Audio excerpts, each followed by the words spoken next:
Right now, somewhere in your backyard, your driveway cracks, your garden border, your lawn, there are plants growing that you have spent years trying to kill.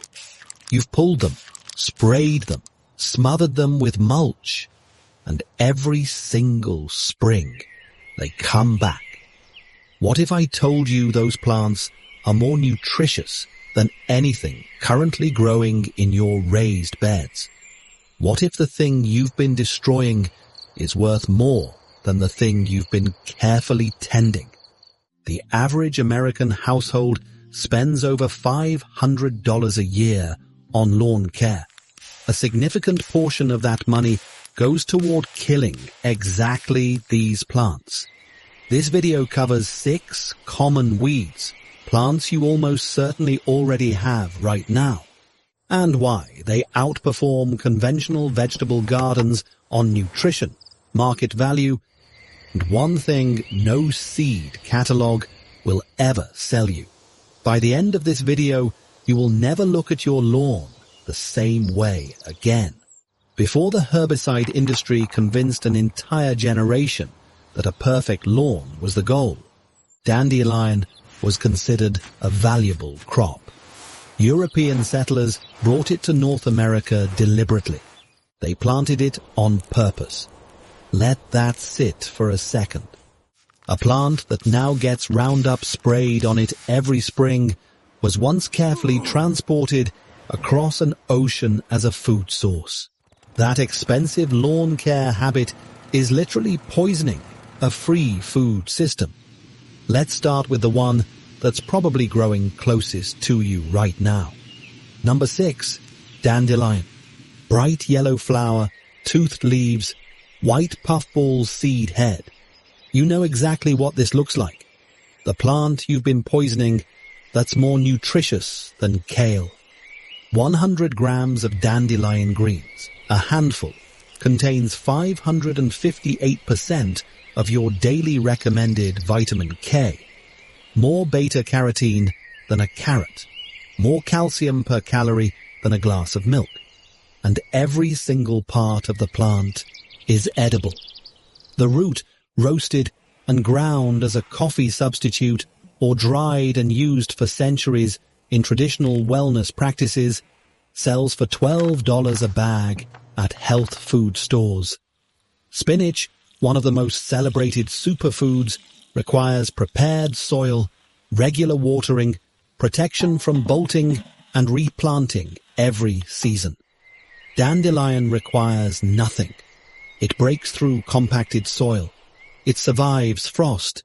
It produces from April through October and comes back every year from a taproot that goes 18 inches deep. But dandelion, as impressive as it is mostly vitamins.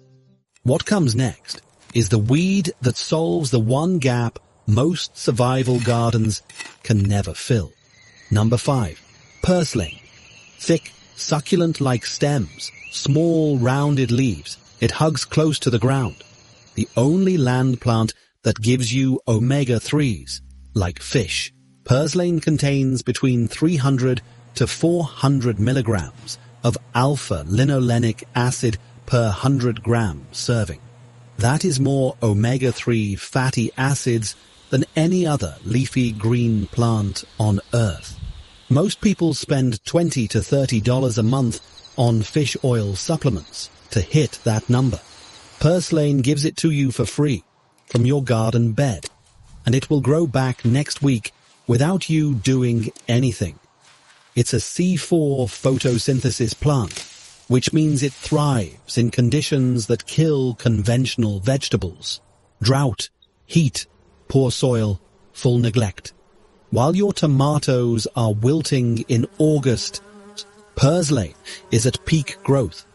If purslane is the supplement you're already growing and destroying, what comes next is the protein source that's been hiding in plain sight. Number 4, lamb's quarters. Blue-green leaves with a dusty white coating underneath, diamond-shaped, often mistaken for spinach. The forgotten grain crop that actually outperforms it on protein. Native American tribes across the continent cultivated lamb's quarters intentionally, harvesting both the leaves and the seeds. The seeds are tiny and black, similar to quinoa, which makes sense because lamb's quarters and quinoa are in the same plant family. The leaves contain 4.2 grams of protein per 100 grams raw, more than spinach. They also deliver iron, calcium, riboflavin, and vitamins A and C. Cook them exactly like spinach. They wilt down the same way. Most people who are growing spinach 20 feet away are spending money on seeds, preparing soil, managing slugs, and replanting every season. The lamb's quarters 3 feet from that bed is doing it for free. But here's where the story gets more interesting. Because the next two weeds on this list don't just feed you. They've been used by traditional cultures as functional foods for thousands of years. And that's a dimension most content about this subject never touches. The next plant on this list solves the one gap every survival garden has, and almost nobody knows it exists. Number 3, wood sorrel. Heart-shaped leaves in clusters of 3, small yellow or white flowers. Most people walk right past it. The vitamin C source that's growing in your lawn right now. Most people who find it assume it's clover and ignore it. It isn't clover. Wood sorrel gets its sour, citrusy flavor from oxalic acid, the same compound that makes rhubarb tart. And that flavor is your indicator that it's one of the better wild sources of vitamin C available. Vitamin C is one of the first deficiencies that appears in diets that have shifted toward stored grains and starches. It was the reason sailors died of scurvy on long voyages. Not starvation, but the absence of fresh plant material. Wood sorrel grows in partial shade, spaces where almost nothing else thrives. Under trees, along north-facing fence lines, in the shadowed edges of garden beds. It fills the dead zones. Number 2, clover. 3-lobed leaves low to the ground, white or red flower heads. It's in almost every untreated lawn in North America. The nitrogen factory you've been mowing into nothing. Red clover and white clover are nitrogen-fixing legumes. Their root systems host bacteria that pull nitrogen directly from the atmosphere and deposit it into the soil, the same biological process that makes beans valuable in rotation planting. Except clover does it as a perennial over a much larger root area without you doing anything. Before synthetic fertilizers existed, farmers planted clover specifically to restore depleted fields. It was a crop, a deliberate, valuable crop. Then synthetic nitrogen made that unnecessary, and we started treating it as a weed. Dried red clover flowers sell for $8 to $15 per ounce at herbal retailers. You can harvest them from your lawn for free.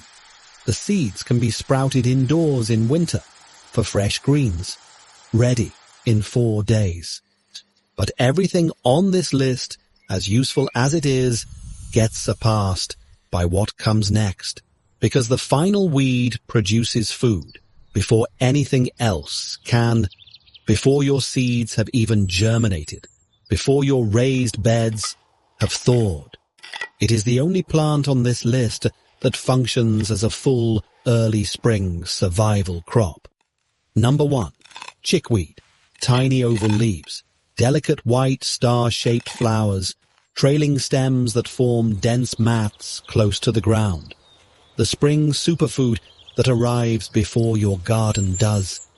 In most temperate climates, chickweed starts growing in February or March, weeks before the last frost date, weeks before any cultivated vegetable can be safely started outside. In any food security scenario, The most dangerous period is late winter into early spring, the gap between depleted stores and the first harvest. Chickweed fills that gap. It grows when nothing else will, and it tastes genuinely good, mild, slightly grassy, texture similar to baby spinach. Nutritionally, it delivers vitamin C, calcium, magnesium, and iron. One plant produces 800 seeds. Those seeds can remain viable in soil for up to 10 years. Once chickweed finds your garden, it is part of your garden permanently, providing fresh greens every late winter for the rest of the time you grow food on that land. Now step back and look at what we actually have here. 6 plants. Not one of them costs money. Not one of them requires seeds from a catalogue, prepared soil, irrigation infrastructure, or any growing knowledge beyond being able to recognize them. Combined, they deliver omega-3, vitamin C, protein, calcium, iron, nitrogen fertility, early spring greens, and medicine. We are paying to destroy a free food system that has been trying to establish itself in our yards for decades. The food system we're protecting our lawns for, the grocery store supply chain, the seed catalogs, the fertilizer inputs, is the fragile one. The weeds are the resilient one. They've survived every ice age, every drought, every agricultural revolution, and they'll survive whatever comes next. The question isn't whether these plants can feed you. They already can. The question is whether you'll let them. If you've been building out a garden this season, the next thing worth understanding is which cultivated crops actually complement what these weeds are already doing. The ones that fill the calorie and storage gaps without duplicating what's already growing wild. That video covers exactly which 8 crops work best alongside a forage system, and why most survival gardens miss the most important one entirely.